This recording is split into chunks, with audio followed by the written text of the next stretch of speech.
And that means that you always want to keep that hand out in front in motion, so the lead hand in motion.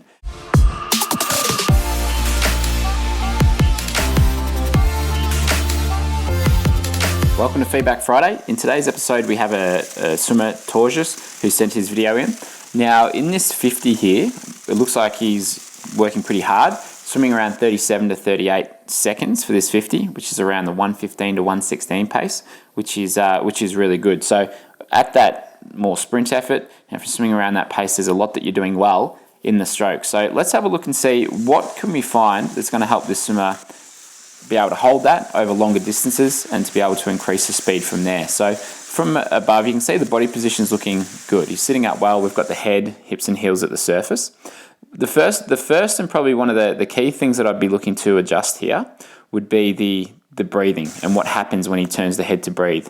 So the head is in a good position when he's not breathing. You can see the crown of the head is above the water, just seems to be looking slightly forwards there. That all looks good. As he turns his head to the side, notice how the head seems to shift off center a bit. So we've got this nice straight line of the spine, and then the head comes off center there. So what that causes is a little bit of extra drag because the head moves off to the side there. So we're getting a bit more drag created when he turns to breathe. It can also cause a little bit of a sort of snaking movement through the hips there. It's a little bit hard to see without that top view, but we might be getting a little bit of snaking. But the other thing that's probably going on there is it's probably causing his shoulders just to over-rotate a little bit, which will cause this arm it makes it a lot more difficult to have a good catch, an effective catch on that right-hand side. So he may be over-rotating through the shoulders. And the other thing that's common is the legs can often splay quite wide, and it's easy to see in this position right here. You'll see on some of these breathing strokes that the legs are kicking a bit far apart on those breathing strokes. So from a drag perspective, that's a bit like opening that parachute out behind. So it's a good thing to see, because when you see something like that, then you think, well, if he can keep his head a little bit more centered when he turns to breathe, so it's not shifting off to the side, and if he can keep his kick narrower, keep his kick a little bit smaller, so it's basically within the line of his body, maybe coming out a little bit wider than it, but in the line of his body, that is money for jam. That means that you don't need to put in any extra effort for a faster pace. It just means adjusting, tweaking a few little things there that can really help you increase your speed. Even if it's 1 second per 100, 2 seconds per 100, that will add up over time. And if you think of how much drag that actually is when the legs kick that wide, it's a lot. I mean, if you've ever kicked with a kickboard but you've held it against the water, so the flat side is basically facing in front of you, so you've put it in the harder position, that's not a whole lot of surface area, but you notice how much harder it is to move through the water. And that's pretty close to how much surface area is being sort of opened up here or exposed to that oncoming water. So that would be the first thing I'd be looking to do if I was this athlete, is adjust the breathing, keep the kick a little bit narrower. Now, how could he adjust that breathing? Well, you may have seen in one of our recent episodes, we talked about doing either the side kicking drill or the FKB, front kick breathe drill. You could do that drill and focus purely on just keeping the head centered. Now, the way it should be, imagine you've got this skewer that runs through your spine and through your neck, and the head is on that skewer, and when it turns to breathe, it doesn't come off that skewer. At the moment, you can see it's come off that skewer, so that's the skewer, and his head has shifted off it, but we want to keep it in line with it. So those two drills can be really good at fixing that. In terms of the kick, he may just need to feel like he's keeping the legs very, very narrow or the kick very small when he turns to breathe. So I've worked with swimmers, for example, we had a swimmer at our Hawaii camp last year, and she was kicking too wide in that same position in her stroke. And when we got it to stay within the line of her body, it felt like she wasn't kicking outwards at all. She felt like the feet were together, and it's often the exaggeration that you need in order to change some of these aspects of the stroke there. So that's the first thing. The other thing you'll see here is with the timing of the stroke, there's just a little bit too much of a catch up on one side. So his right arm stays out the front a bit too long. So as this hand's entering, this hand is just starting the pull, And it means that the right arm is pausing for a bit too long. So as we come in here, you'll see it. Yeah, it's just not moving we'll count how long it is. So it comes in there, and then it's, okay, 49.2, and then it starts moving about now. It's 49.6. So for 0.3 to 0.4 of a second, this hand out in front isn't moving. It's just stopping there. And that deceleration means that you slow down, and it's going to take that little bit more effort to get going again. So we want to keep that momentum and that rhythm going in the stroke, and that means that you always want to keep that hand out in front in motion, so the lead hand in motion.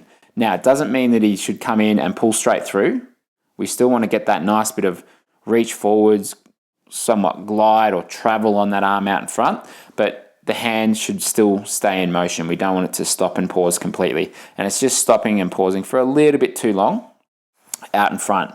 Not on every stroke, but for most of them, spending a little bit too long there. And so we will be slowing down and losing some of that momentum. So what could this swimmer do to keep that lead hand in motion? A drill I really like for this is the Doggy Scoop drill. That can be a good one for practicing always keeping that hand in motion, because in that drill you won't stop the hand from moving, and it practices a good catch. It practices that reach and catch motion. So Doggy Scoop drill can be very good for that. But I think by changing the breathing, by not shifting your head off to the side, by making sure that he's not over-rotating there, all of that stuff will help keep that moving through. So that's what I'd look to adjust there. Now, the other thing that he may need to do there on that right-hand side is change the way he's entering the water. You'll see that he's got this nice recovery, so elbow-led recovery, which means the elbow's leading the way for the first half. This looks good, hand is relaxed, excellent, comes through, still going really well. Then he just overreaches a bit. And what I mean by that is he's coming through and the elbow kind of lands first. It lands almost before the wrist or the fingertips there.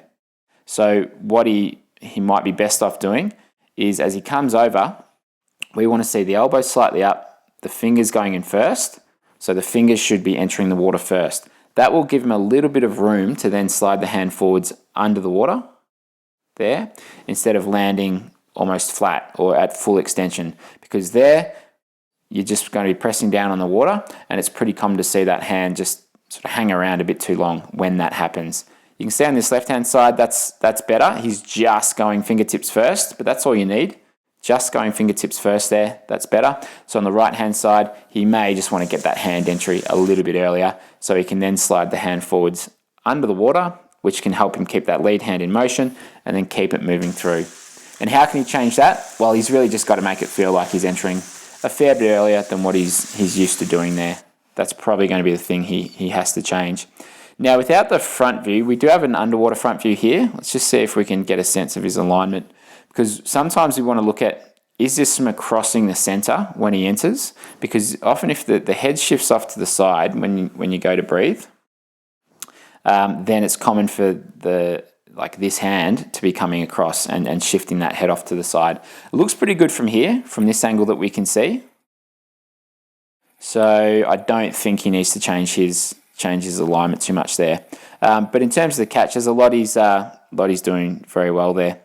What you can see here, because we've got this underwater shot, this swimmer may need to reduce how much he's reaching forwards with that arm. So if we find that this hand is sort of pausing for a bit too long, and the arm's staying sort of straight out here for too long, sometimes it can mean that you might be overreaching with it. So if he's just trying to reach out for as long as he possibly can, or lengthen as much as he possibly can, he'll be better off just keeping that arm a little bit shorter. So don't go to full extension, just keep it a little bit shorter, and that will help him start that catch motion a little bit sooner. So you want to be long when you swim, you want to keep that reach, that extension, but we don't want to do it to our full extension, because that can often lock the elbow out and kind of have it feel like it's a little bit stuck, which might be happening here. So we just want to check in with that. But you can see with this underwater shot, he's potentially rotating a little bit far, which you can see there, 60 degrees. So if he's around 60 degrees, it's outside of that It's outside of that 35 to 45 degree range we often want to stick to. So that's why I'd look to just reduce that shoulder rotation a little bit, and that could help him there. So thanks for watching. If you did enjoy the video, please like it. Comment below, is there anything else that you could see in this video that this swimmer could adjust? And if you haven't yet, just subscribe to the channel, and I'll be back next week with another video.